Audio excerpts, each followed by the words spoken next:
Boys and girls, good evening. कैसे हैं आप लोग? उम्मीद है आप सब अच्छे होंगे, स्वस्थ होंगे और मन से पढ़ाई कर रहे होंगे। आज फिर हम लोग पॉलिनॉमियल पर डिस्कस करेंगे, समझेंगे कुछ एग्जाम्पल को, कुछ क्वेश्चन को सॉल्व करके उसको समझेंगे। तो चलिए, पॉलिनॉमियल का जो मैंने पिछला क्लास लिया था उसका सेकेंड पार्ट आज शुरू करते हैं। चलिए,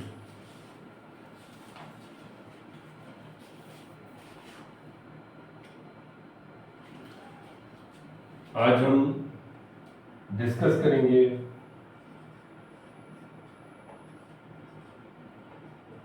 factorization of polynomials.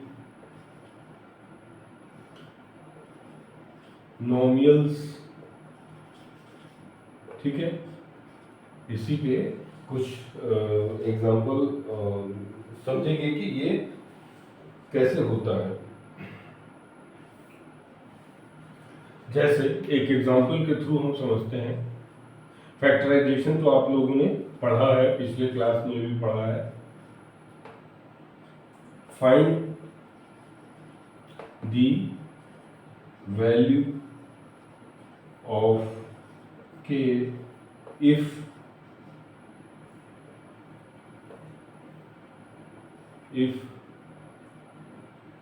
x minus 1 is a factor of 4x cube plus 3x square minus 4x plus k। ठीक है, ये हमारा इक्वेशन है। इसका आंसर अब हम सॉल्व करेंगे। x माइनस वन क्या है? के की एक के इफ x माइनस वन, इसका मतलब x माइनस वन है, तो इसलिए x इज इक्वल टू क्या हो जाएगा? 1। अब इस इक्वेशन में put the value of x in equation 1। ठीक है, ये इक्वेशन 1 हो गया। अब इक्वेशन 1 क्या है? 4x cube plus 3x square minus 4x plus k। तो 4x क्यूब है, इसका मतलब 4 इंटू है x की वैल्यू हम क्या ले रहे हैं? 1। तो 1 क्यूब प्लस 1 का square minus 4 into 1 plus k। ठीक है, अब ये क्या हो गया? 4 इंटू 1 क्यूब 4 ही हुआ, क्योंकि 1 का कितना भी पावर हम कर दें उसकी वैल्यू 1 ही रहेगी। उसी तरह यहाँ पे भी ये प्लस 3 हो गया, यहाँ पे माइनस 4 हो गया प्लस k। तो प्लस माइनस 4 और प्लस 4 कट गया, तो यहाँ हुआ k प्लस 3। तो k इज इक्वल टू क्या हो गया? -3। k की वैल्यू क्या आ गई? -3 की आ गई। ठीक है, अब हम लोग को दूसरे क्वेश्चन को समझेंगे। जैसे एग्जाम्पल ये भी है, फैक्टराइज करेंगे।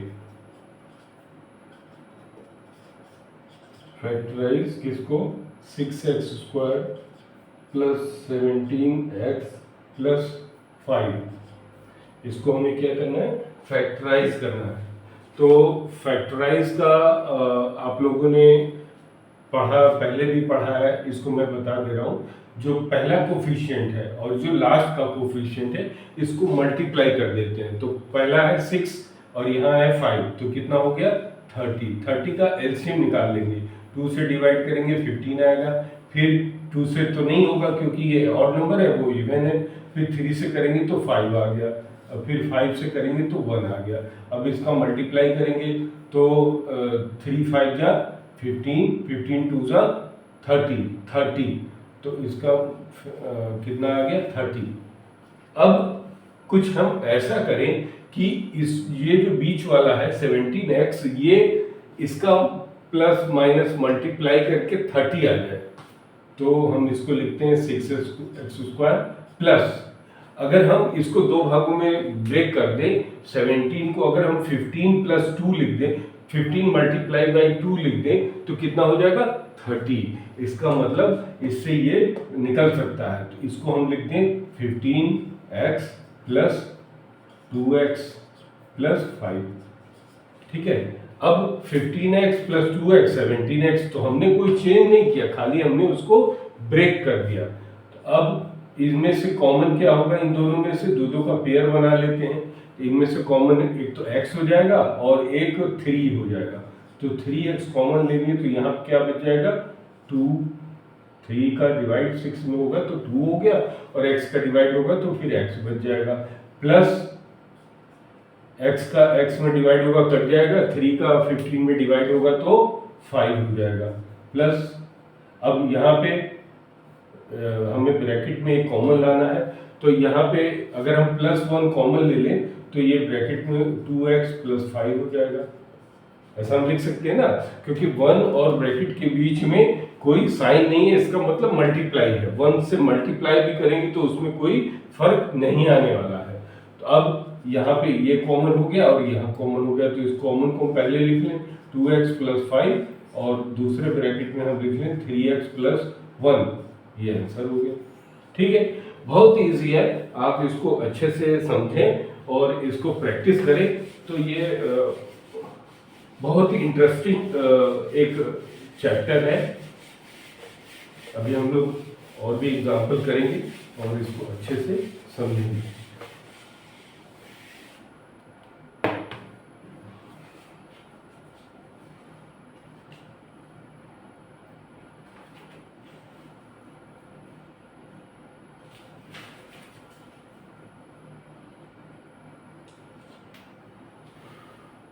एक एग्जाम्पल और ले लेते हैं, फैक्टराइज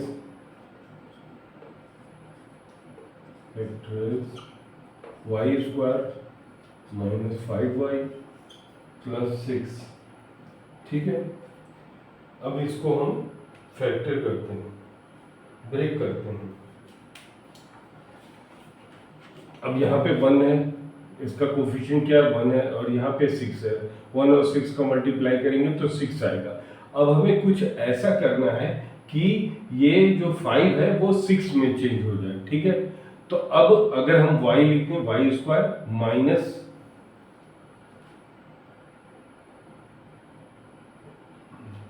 माइनस 6y, ठीक है, -6y, और अगर हम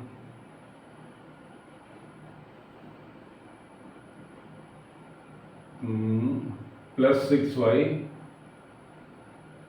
तो अगर यहाँ पे लिख दें हम -6y और प्लस y लिखें तो दोनों का सम कितना हो जाएगा -y, कोई चेंज नहीं होगा, +6। लेकिन इससे प्रॉब्लम सॉल्व नहीं हो रही है। क्यों? क्योंकि अगर हम इसको लेते हैं, कॉमन लेते हैं इसमें y, तो यहाँ हो जाएगा y -6, और यहाँ पे अगर हम +1 लेते हैं तो यहाँ पे होगा y +6, तो ये दोनों आपस में कॉमन नहीं है। ठीक है, तो इसका मतलब है कि जो लास्ट जो ये जो नंबर है -5y, ये फैक्टोरियल नहीं है, इसको फैक्टराइज मतलब इस तरह हम ब्रेक नहीं कर सकते हैं। अब एक दूसरा एग्जांपल लेते हैं, x³ -23x² प्लस 142x -120। इसको क्या करना है? फैक्टराइज। ठीक है, अब ये एक बड़ा इक्वेशन है, इसको समझने के लिए हमें थोड़ा सा इसमें ट्रिक लगाना होगा। यहाँ पे देख रहे हैं यहाँ पे भी माइनस है और यहाँ पे भी बीच में माइनस है, तो इसका कुछ ब्रेकअप ऐसा बनेगा कि ये बीच में जो होगा वो माइनस में होगा। यानी अगर हम इसको ऐसे कर दें, एक्स क्यूब, इसको अगर ब्रेक कर दें, x cube minus x square ले लें तो कितना बचेगा, -22 एक्स स्क्वायर बचेगा ना। X cube minus x square -22 x square, इन दोनों को सम कर देंगे तो इतना ही होगा। फिर इसमें से कॉमन लेंगे एक्स स्क्वायर, तो एक्स माइनस 1 एक हमारा कॉम्बिनेशन बन रहा है। अब इसी तरह अगर इसमें हम ले लें तो यहाँ पे अगर हम प्लस ले लें, प्लस 22 एक्स 20 ये हो गया माइनस, फिर ये 22 एक्स स्क्वायर 20 एक्स ले लें तो ये क्या हो जाएगा, एक्स माइनस 1 हो जाएगा। ठीक है, तो 22 एक्स ले लें तो फिर यहाँ कितना बचेगा, यहाँ से हमने क्या किया 22 एक्स ले लिया, अब यहाँ पे लास्ट में 120 आ रहा है, तो अगर हम इसको 22 एक्स ले लिए तो यहाँ बचा 120 एक्स माइनस 120 हुआ। अब क्या किए, इसका दो का पेयर बना दिए, ये दो का पेयर बन गया। अब क्या किए, इसमें से x कॉमन ले लिए, x कॉमन ले लिए तो यहाँ क्या बचा, x माइनस 1। ठीक है, सॉरी एक्स स्क्वायर कॉमन ले लिए तो यहाँ हो गया x माइनस 1। फिर इसी तरह माइनस इसमें कॉमन ले लिए 22x। ठीक है, तो अब यहाँ क्या बचा, x बच गया और माइनस कॉमन लिए हैं तो माइनस तो ये बाहर आ गया, तो ये प्लस क्या हो जाएगा, माइनस हो जाएगा, -1। ठीक है, तो यहाँ भी वही आ रहा है, यहाँ भी वही आ रहा है, इसका मतलब हम सही डायरेक्शन में चल रहे हैं। प्लस अब इनमें से क्या कॉमन ले सकते हैं, 120, तो यहाँ भी आ गया 1। ठीक, अब इन तीनों में से क्या कॉमन हो गया, x माइनस 1, तो पहला फैक्टर क्या हो गया, x माइनस 1, दूसरे में बच गया एक्स स्क्वायर माइनस 22x और प्लस 120 ये हो गया। ठीक है, अब इससे भी क्या छोटा हम ब्रेक कर सकते हैं, इसको हम यहाँ पे देखते हैं। ठीक है, यहाँ पे स्टार लगा देते हैं ताकि यहाँ के बाद यहाँ आया। ठीक, अब यहाँ पे क्या हुआ, x माइनस 1 और यहाँ पे हो गया x square minus 22x plus 120। ठीक है, अब आप लोग सोचिए कि ये तो फैक्टर हो गया, इसको कैसे हम सॉल्व करेंगे, तो 120 का हमें क्या करना पड़ेगा, एलसीएम लेना पड़ेगा, मतलब फैक्टर करना पड़ेगा। 2 से कर दिए 60 हो गया, फिर 2 से कर दिए 30 हो गया, फिर 2 से कर दिए 15 हो गया, फिर 3 से कर दिए तो 5 हो गया। ठीक है, यानी कुछ इसका कॉम्बिनेशन ऐसा बनाना पड़ेगा कि ये हमारा 22x के सम में आ जाए। तो अगर हम इसको ले लें और इसको ले लें और इसको ले लें तो कितना होगा, 3 2 6, 6 2 12 और 5 2 10, तो 10 और 12 कितना हुआ, 22। इसका मतलब यहाँ पे हम कर सकते हैं, तो इसको लिख दिए x माइनस 1, फिर यहाँ पे x square minus 10x minus 12x लिख दिए, फिर माइनस 10x हो गया प्लस 120। ठीक है, अब इसमें से फिर कॉमन लिए तो यहाँ पे ये कॉमन हो गया, इन दोनों में से कॉमन क्या हुआ, x हो गया, तो यहाँ वो x माइनस 12 हो गया, यहाँ से माइनस 10 कॉमन ले लिए तो क्या हो गया, x माइनस 12 हो गया। ठीक, अब ये ब्रैकेट, फिर इसी तरह x माइनस 1 हो गया, इन दोनों में से कॉमन क्या हो गया, x माइनस 12 हो गया और ये बचा x माइनस 10। ठीक है, ये कितना, अगर आप इसको मन से करेंगे तो ये बहुत अच्छा लगेगा करने में। आप लोग उम्मीद है कि इसको और अच्छे से एग्जाम्पल करिए, क्वेश्चन करिए। नेक्स्ट क्लास में मैं फिर इसका पार्ट 3 बताऊंगा, क्योंकि पॉली